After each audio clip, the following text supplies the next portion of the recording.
ଆସନ୍ତୁ ଆମେ ମାଥିଉ ଅଧ୍ୟାୟ 9 କୁ ଯିବା, ଯେଉଁଠାରେ ପରମେଶ୍ୱର ଆମ୍ଭମାନଙ୍କୁ ଏକ ଶିକ୍ଷା ଦେଇଛନ୍ତି। ମାଥିଉ ଅଧ୍ୟାୟ 9 ପଦ 27ରେ ଏହା ଲେଖାଯାଇଅଛି, ଯୀଶୁ ସେଠାରୁ ଯାଉଥିବା ସମୟରେ 2 ଜଣ ଅନ୍ଧ ପଛେ ପଛେ ଚାଲି ଉଚ୍ଚ ସ୍ୱର କରି କହିବାକୁ ଲାଗିଲେ, ହେ ଦାଉଦ ସନ୍ତାନ, ଆମ୍ଭମାନଙ୍କୁ ଦୟା କରନ୍ତୁ। ପୁଣି ସେ ଗୃହରେ ପ୍ରବେଶ କରନ୍ତେ ସେହି ଅନ୍ଧମାନେ ତାହାଙ୍କ ନିକଟକୁ ଆସିଲେ। ଯୀଶୁ ସେମାନଙ୍କୁ କହିଲେ, ମୁଁ ଯେ ଏହା କରିପାରେ ତାହା କି ବିଶ୍ୱାସ କରୁଅଛ? ସେମାନେ କହିଲେ, ହଁ ପ୍ରଭୁ। ସେଥିରେ ସେ ସେମାନଙ୍କର ଚକ୍ଷୁ ସ୍ପର୍ଶ କରି କହିଲେ, ତୁମ୍ଭମାନଙ୍କର ବିଶ୍ୱାସ ଅନୁସାରେ ତୁମ୍ଭମାନଙ୍କ ପ୍ରତି ଘଟୁ। ତହିଁରେ ସେମାନଙ୍କର ଆଖି ଫିଟିଗଲା। ସବୁଠାରୁ ଗୁରୁତ୍ୱପୂର୍ଣ୍ଣ କଥା ହେଉଛି, ତୁମ୍ଭମାନଙ୍କର ବିଶ୍ୱାସ ଅନୁସାରେ ତୁମ୍ଭମାନଙ୍କ ପ୍ରତି ଘଟୁ। ଆମ୍ଭମାନଙ୍କ ବିଶ୍ୱାସ ଅନୁସାରେ ସବୁକିଛି ସମ୍ପନ୍ନ ହେବ। ଯଦି ଆମ୍ଭେମାନେ କହିବା ଏହା ଅସମ୍ଭବ ମନେ ହୁଏ, ତେବେ ପରିଶେଷରେ ତାହା ଘଟିବ ନାହିଁ। ଯେତେବେଳେ ଆମ୍ଭେମାନେ ଏହି ବିଶ୍ୱାସ ସହିତ ଆଗକୁ ବଢ଼ୁ ଯେ ଯଦି ଆଜି ନୁହେଁ ତେବେ ଆସନ୍ତାକାଲି ପରମେଶ୍ୱର ନିଶ୍ଚିତ ଭାବରେ ଏହାକୁ ସଫଳ କରିବେ। ଏଠାରେ ମଧ୍ୟ ଯୀଶୁ ସେହି 2 ଜଣ ଅନ୍ଧ ଲୋକଙ୍କୁ ପଚାରିଲେ, ଯଦି ମୁଁ ଅନୁମତି ଦିଏ ତେବେ ତୁମ୍ଭମାନଙ୍କର ଚକ୍ଷୁ ଖୋଲିଯିବ ବୋଲି କଣ ତୁମ୍ଭେମାନେ ପ୍ରକୃତରେ ବିଶ୍ୱାସ କରୁଅଛ? ସେମାନେ ଉତ୍ତର ଦେଲେ, ହଁ ପ୍ରଭୁ। ସେ କହିଲେ, ତୁମ୍ଭମାନଙ୍କ ବିଶ୍ୱାସ ଅନୁସାରେ ତୁମ୍ଭମାନଙ୍କ ପ୍ରତି ଘଟୁ। ଏହା ଲେଖା ଅଛି, ତହିଁରେ ସେମାନଙ୍କର ଆଖି ଫିଟିଗଲା। ଯଦି ଆମ୍ଭେମାନେ କେବଳ ମୁଖରେ ପ୍ରଭୁ ସବୁକିଛି ସମ୍ଭବ ବୋଲି କହୁଥାଉ, କିନ୍ତୁ ହୃଦୟରେ ପ୍ରକୃତରେ ବିଶ୍ୱାସ ନ କରୁ, ତେବେ ତାହା କେବେ ହେଲେ ବାସ୍ତବରେ ପରିଣତ ହେବ ନାହିଁ। ଏହାର କାରଣ କଣ?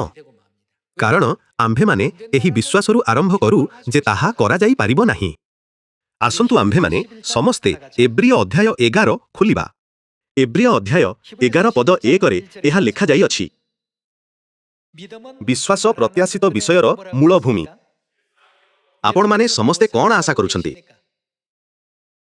ଏହି ଜଗତର ସମସ୍ତ ପାପୀମାନଙ୍କୁ ପଶ୍ଚାତାପ କରାଇ ସେମାନଙ୍କ ସହିତ ଏକତ୍ର ଅନନ୍ତ ସ୍ୱର୍ଗରାଜ୍ୟରେ ପ୍ରବେଶ କରିବା ହିଁ ଆମ୍ଭମାନଙ୍କର ଇଚ୍ଛା। ବିଶ୍ୱାସକୁ ଆଶା କରାଯାଉଥିବା ବିଷୟଗୁଡ଼ିକର ବାସ୍ତବ ରୂପ ବୋଲି ବର୍ଣ୍ଣନା କରାଯାଇଛି। ବିଶ୍ୱାସର ଏପରି ଶକ୍ତି ରହିଛି। ବିଶ୍ୱାସ ପ୍ରତ୍ୟାଶିତ ବିଷୟର ମୂଳଭୂମି ଓ ଅଦୃଶ୍ୟ ବିଷୟର ନିଶ୍ଚିତ ଜ୍ଞାନ। ବାଇବଲ ଆମ୍ଭକୁ ଏହା ଶିକ୍ଷା ଦିଏ।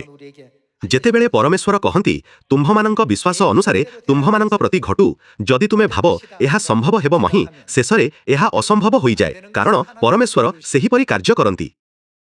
ସେମାନେ ମନୁଷ୍ୟ ପରି ଏବଂ ଆମ୍ଭେମାନେ ପଙ୍ଗପାଳ ସଦୃଶ। ଏହିପରି କହି ଆଖପାଖର ଅନେକ ଲୋକଙ୍କ ବିଶ୍ୱାସକୁ ନିରୁତ୍ସାହିତ ଓ ଦୁର୍ବଳ କରୁଥିବା ପରିବେଶରେ ଆମ୍ଭମାନଙ୍କୁ ଜିହୋଶୁଅ ଓ କାଲେବଙ୍କ ବିଶ୍ୱାସକୁ ପୁନର୍ବାର ସ୍ମରଣ କରିବା ଉଚିତ, ଯେଉଁମାନେ ଏହି ବିଶ୍ୱାସ ଦ୍ୱାରା ଆମ୍ଭମାନଙ୍କୁ ସାହସ ଦେଇଥିଲେ ଯେ ନା, ସେମାନେ ଆମ୍ଭମାନଙ୍କର ରୋଟି। କାରଣ ପରମେଶ୍ୱର ଆମ୍ଭମାନଙ୍କ ସହିତ ଅଛନ୍ତି ଏବଂ ସେମାନଙ୍କ ଦେବତାମାନେ ଭୟରେ ପଳାୟନ କରିଛନ୍ତି।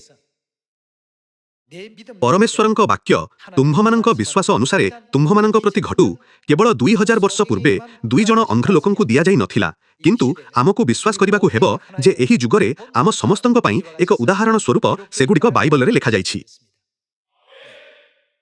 ଅତୀତର ଇତିହାସ ଭବିଷ୍ୟତର ଘଟଣାଗୁଡ଼ିକ ପାଇଁ କଣ ହେବ ବୋଲି କୁହାଯାଇଥିଲା।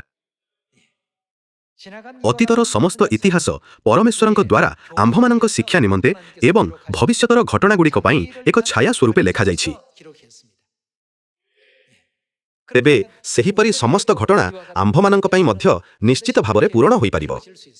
ଏପରି କିଛି ଚର୍ଚ୍ଚା ଅଛି ଯେଉଁଗୁଡ଼ିକ ଏ ଦିଗରେ ପୂର୍ବରୁ କାର୍ଯ୍ୟ କରୁଛନ୍ତି ଏବଂ ଏପରି କିଛି ଚର୍ଚ୍ଚା ମଧ୍ୟ ଅଛି ଯେଉଁଗୁଡ଼ିକ ଏହାକୁ ସମ୍ପୂର୍ଣ୍ଣ କରିସାରିଛନ୍ତି।